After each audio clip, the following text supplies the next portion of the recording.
if you have condensation in your loft, don't automatically assume that it's just one thing that's causing it. It could be something else. There are corner cases out there which tend to buck the trend. Anyway, the vast majority of people have condensation in their loft because moisture comes up from the home. Let's say you're cooking, showering, bathing, putting drying clothes on radiators and so forth. So all that moisture, obviously warm air rises, it comes up into your loft. Normally in the winter when you have cold timbers and you have cold felt and obviously roofing tiles, and the entire loft is very, very cold, that warm moist air comes into contact with the cold surface, you get condensation, and you can normally see this as little droplets on the underside of the sarking felt or on your roofing timbers. Now, as I've already said, in 99.9% of cases, all you need to do is improve your ventilation. And I've just been into my loft, coincidentally, and had a look, and believe it or not, I can actually see a couple of little faults up here. So I'm going to improve the ventilation in my loft, which is what I think you will probably need to do if you have condensation in your loft.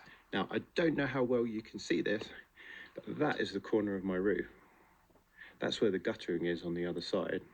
And somebody has been up here and topped up the insulation, and they've put about an extra 200 millimeters of insulation in, and they've pushed it right down there into the corner. Now, there are vents on this part of the roof, and the idea is the air comes in, goes through the roof, through the loft to the other side of the roof, and removes any moisture that's built up in the air, any vapor essentially that's in the air. Unfortunately, because this insulation is pushed right down into the corner, that's blocking the vent.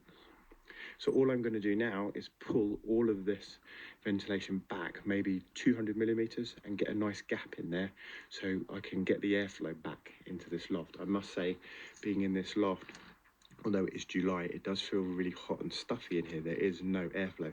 It's actually a windy day outside, yet I cannot feel any airflow at all in this loft. Once I've done this, I am then going to install a few of these lap vents. And these cost £2 each. They're cheap, easy to install, and they will improve the airflow even further. Okay, so if we look up at my roof, we can see we have bitumen felt on here, which is impermeable. Moisture cannot get through this felt. So that means that this loft cannot breathe. We get a build-up of moisture in here, it will condensate on this felt. We have an overlap here.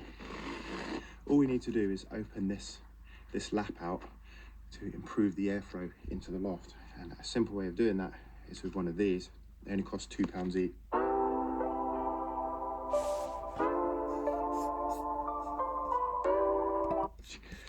All we do,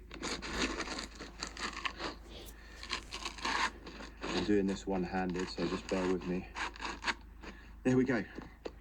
That is that simple. And if you have a look, you can see that has really opened that up down there. You might even be able to see the bottom of the roof, even if it's quite far away.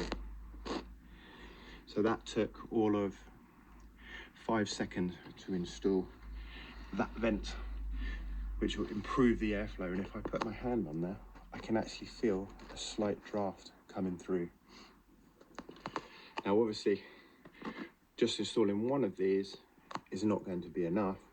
We need to install several of them. So how many should you fit? On a typical end of terrace house like I have, which is around, I don't know, 6 or 7 meters long with a gable on one end, you're probably looking at, I would say, 5 on each side of the roof to start off with, and then monitor the condensation and just see if you get any improvements. I do, however, recommend that you fit these in a staggered fashion. So you could have one here, we could put one further down the roof, we could put one further up here, and try and stagger them. Try not to have them all parallel to each other, because what happens is you end up creating a wind tunnel.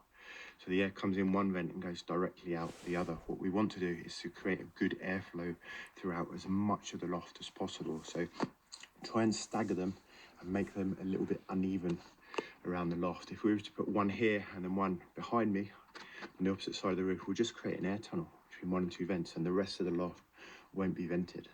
So how effective are these loft vents? Well, I think in my loft, which as far as I'm aware didn't have a problem a condensation problem before, but there was definitely an issue with blocking of the vents in the eaves in the corner of the roof. I think installing 5 of these vents on the front of the roof, 5 on the rear, and pulling that insulation back from the corner of the roof would be enough to provide suitable ventilation from this roof. Obviously, if you have a really bad condensation problem, you might want to put a few more vents in, but I think in 99.9% of cases,